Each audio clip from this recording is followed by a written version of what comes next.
Olá, meus queridos alunos! Hoje é sexta-feira, dia 22 de maio, e nós damos início a mais um dia de aulas online.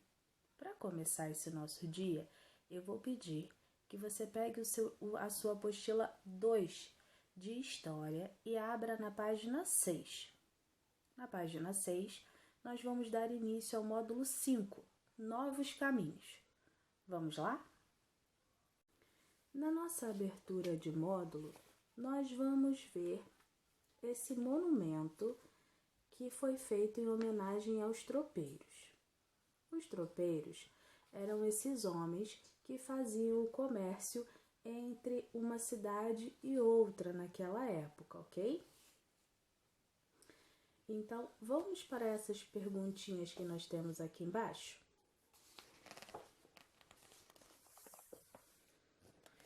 De que modo você imagina que os tropeiros viajavam? Os tropeiros, eles viajavam a cavalo. Era o meio de transporte que eles tinham naquela época. Que tipo de caminho você imagina que eram percorridos pelos tropeiros? Os tropeiros, eles seguiam rotas terrestres. Eles não iam nem de barco, nem de canoa, pelo mar ou pelo rio. Eles só faziam rotas terrestres. De acordo com a imagem, como eram transportadas as mercadorias comercializadas por eles? Os tropeiros, na imagem você pode perceber que o tropeiro está a cavalo. Mas no cavalo do tropeiro não tem nenhuma mercadoria. Quem está carregando a mercadoria é essa mulinha que está aí, atrás do tropeiro, que pertence a ele. A mulinha era só para carregar mercadoria, ok?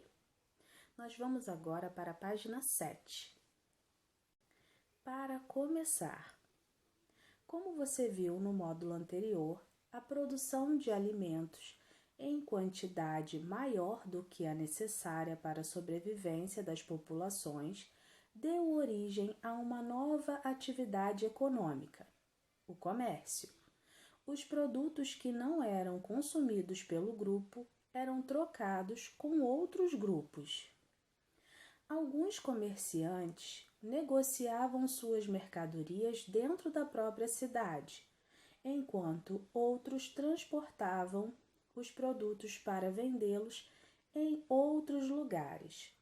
Foi dessa maneira que surgiram as primeiras rotas terrestres de comércio. Então, antes de dar continuidade à página 7, eu gostaria de explicar um pouquinho. Nós vimos que, a princípio, as sociedades, elas produziam o alimento e o que sobrava, elas trocavam, comercializavam com outras cidades, com outras sociedades, com outras aldeias. Depois, houve um outro tipo de comércio, aonde cada grupo familiar produzia o seu alimento e o que sobrava, eles comercializavam. O que tinha extra, eles comercializavam. Por exemplo, se a minha família produzisse arroz e a sua produzisse feijão, plantasse feijão, a minha plantando arroz. Nós plantamos muito arroz e nós temos uma quantidade já guardada para o nosso consumo e sobrou. Eu quero trocar com a sua família. Então, eu podia trocar com a sua família, que está perto de mim, e se eu tivesse ainda mais, eu poderia comercializar com outra aldeia, com quem ainda estava com uma distância maior de mim, certo? Os comerciantes é que faziam essa negociação. Importante dizer isso, que não, no caso não seria eu fazendo essa troca, seria um comerciante que faria essa troca por mim, ok? Vamos dar continuidade aqui na página 7.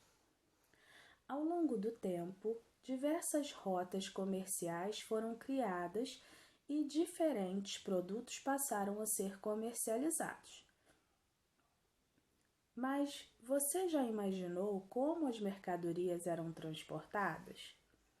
Então, nós temos aqui uma imagem que tá bem aqui embaixo da imagem, tá assim: caravana se aproximando de Tombuctu em 1853. Ilustração publicada no livro Viagens e Descobertas na África do Norte e Central, de Henri Bert, 1858. Então perceba que esse é um grupo de comerciantes. Mas esses comerciantes, eles estão carregando as suas mercadorias? Não, eles têm animais que fazem isso por eles, certo? Os animais, né, os cavalos, eram usados para o transporte do homem. E as mulinhas eram que faziam o transporte das cargas, das coisas, né, dos produtos. Então, vamos lá. Número 1. Você já fez alguma viagem semelhante à da imagem? Vocês já andaram a cavalo? Na sua opinião, qual é a melhor forma de se locomover e por quê? E 3. Como você imagina que as mercadorias eram transportadas no passado? Então, eu vou pedir que você faça essas 3 questões, fotografe e me mande, ok? Eu quero saber qual é a sua resposta. Eu quero saber o que você pensa desse transporte, como ele acontecia, ok? Vamos para a página 8. Para aprender rotas terrestres. A troca de mercadorias deu origem a uma nova atividade chamada de comércio. Pelas estradas, os comerciantes levavam suas mercadorias em carroças puxadas por animais como bois e cavalos. Nas viagens por regiões desérticas, era comum a utilização de camelos, animais resistentes ao calor e à falta de água. No passado, algumas dessas rotas se tornaram muito importantes, como as rotas comerciais do Império Romano, ligando diversas regiões próximas ao Mar Mediterrâneo, e a Rota da Seda, que partia da China e percorria grandes distâncias na Ásia. Então, o comércio que era de uma região, de uma aldeia para outra, se tornou uma coisa muito maior, né? Esse comércio os comerciantes começaram a expandir, né, o seu comércio, né, a sua linha de trabalho, e eles tinham grandes percursos, né, passando por vários lugares diferentes. Então, assim surgiram novas rotas de comércio. Então, também a distância aumentou, ok? Nós vamos agora para a página 9. As viagens terrestres podiam durar muitos dias, semanas ou até meses. Como algumas distâncias eram muito grandes e os perigos enfrentados podiam ser muitos, era mais seguro que os comerciantes viajassem juntos. Eles formavam caravanas de comércio e percorriam as estradas até chegar ao destino para a venda de suas mercadorias. Ao longo da viagem, os comerciantes paravam para preparar rápidas refeições e para dormir. Então, como essas distâncias, né, essa rota ficou muito grande para fazer o comércio, eles tinham que parar por conta da duração, né, de dias, semanas ou até meses. Então, eles faziam pequenas paradas, só para dormir e para se alimentar.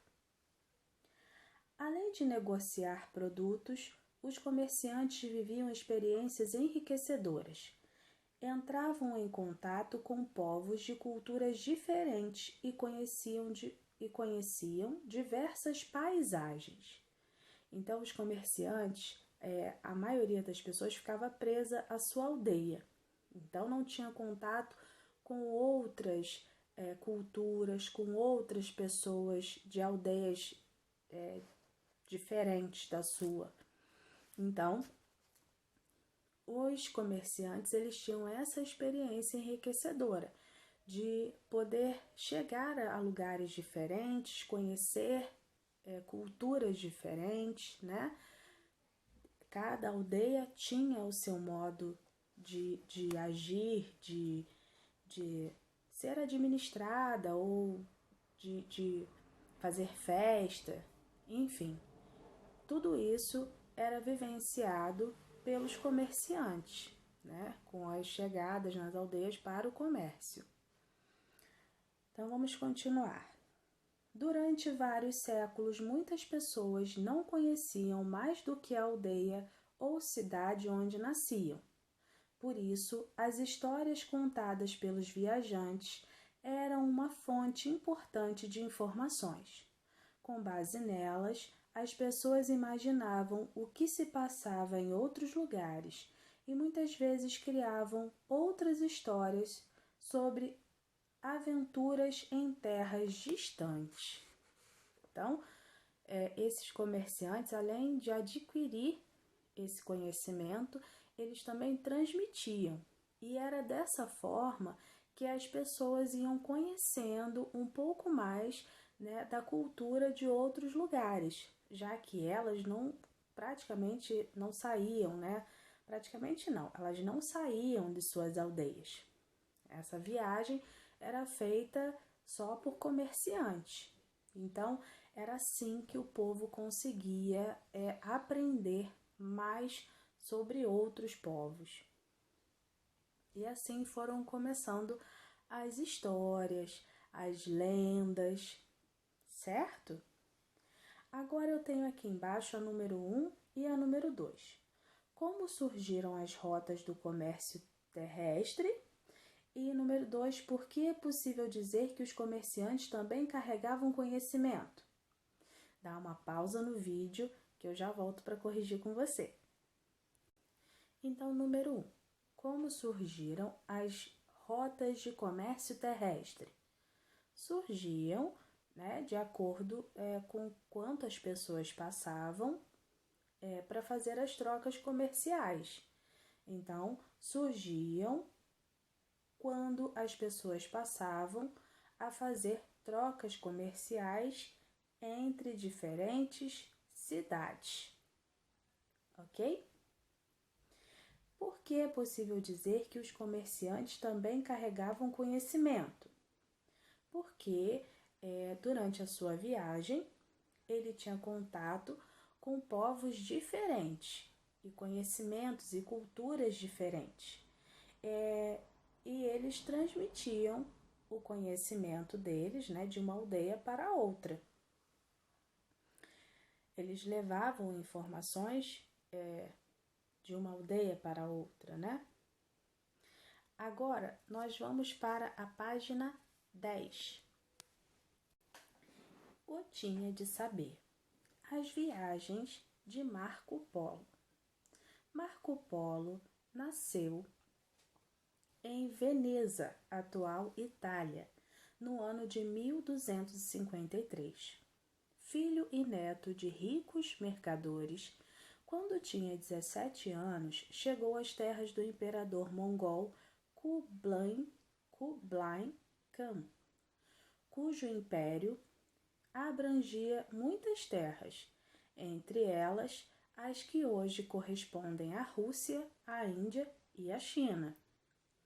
Inteligente e observador, ele registrou os costumes de povos que viviam no Extremo Oriente, praticamente desconhecidos na Europa.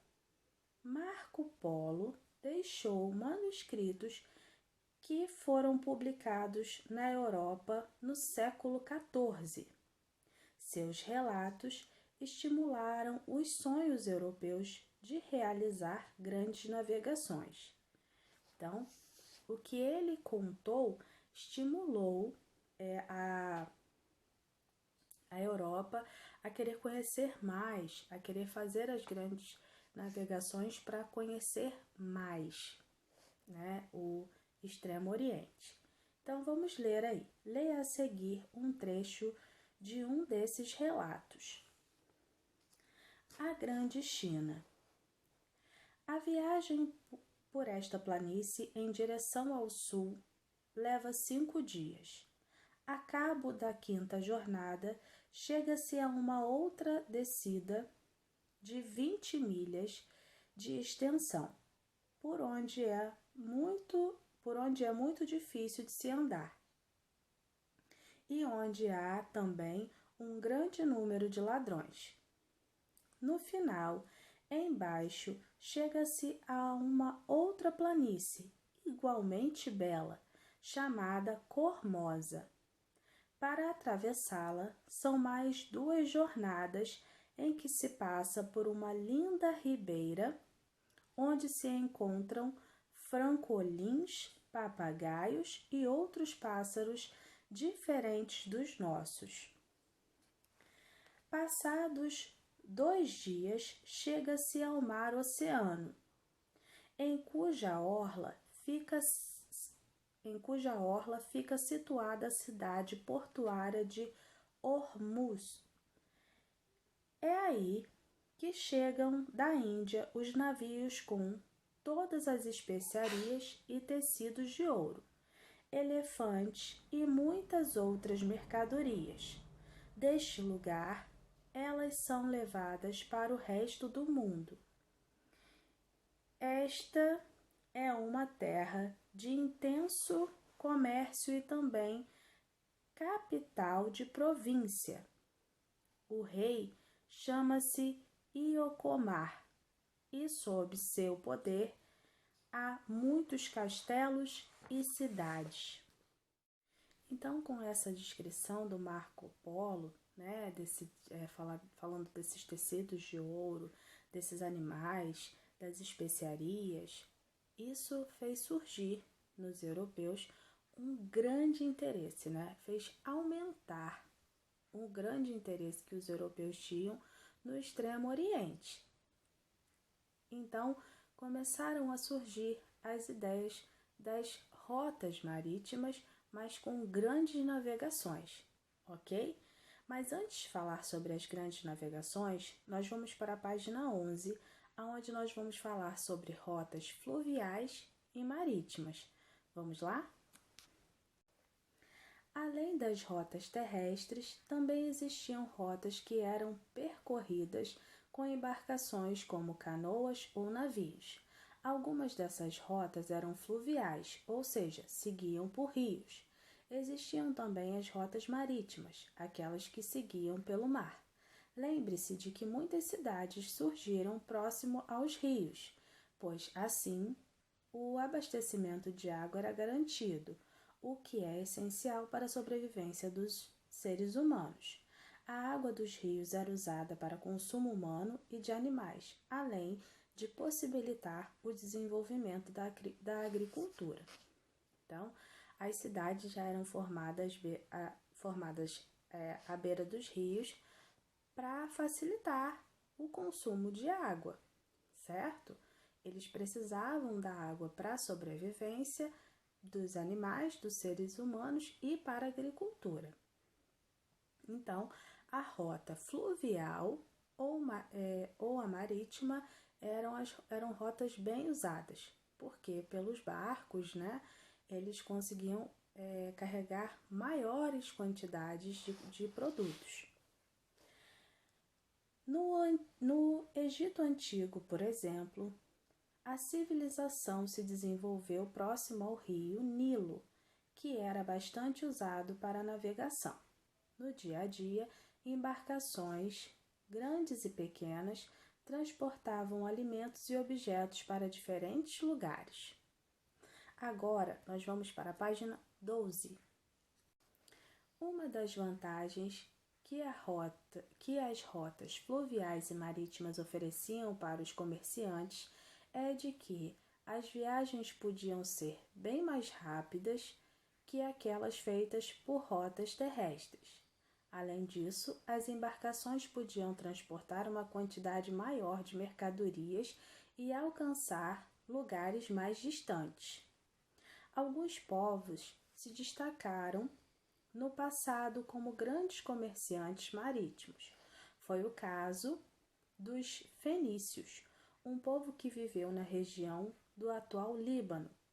Eles eram muito habilidosos no uso da madeira para a construção de embarcações e transportavam mercadorias pelo mar Mediterrâneo, vendendo produtos na Europa, na Ásia e na África. Atualmente, o transporte de mercadorias pelo mar é a principal modalidade utilizada no comércio internacional. Então, nós hoje ainda usamos o comércio, o transporte marítimo nesse comércio internacional. Por quê? O avião não suporta a carga que o navio suporta.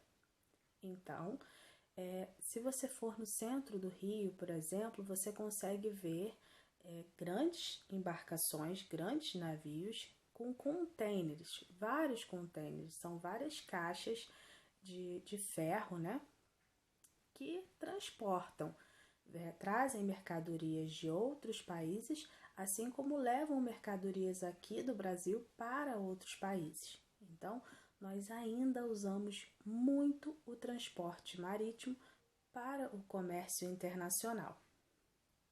Vamos no Gotinha de Saber. O alfabeto fenício. Além de reconhecidos como bons navegadores, comerciantes, artesãos e construtores de embarcações de madeira, os fenícios também ficaram conhecidos por terem desenvolvido um alfabeto semelhante ao que usamos hoje, em que suas letras apresentavam sons e podiam ser combinadas para a formação de palavras, assim como as nossas, certo? Assim como o nosso alfabeto. Então, eu vou deixar para a próxima aula os exercícios da página 13. Então, para sexta-feira da semana que vem, eu deixo os exercícios da página 13, ok? Então, um beijo. Eu espero você para a aula de português de hoje, ok? Até lá!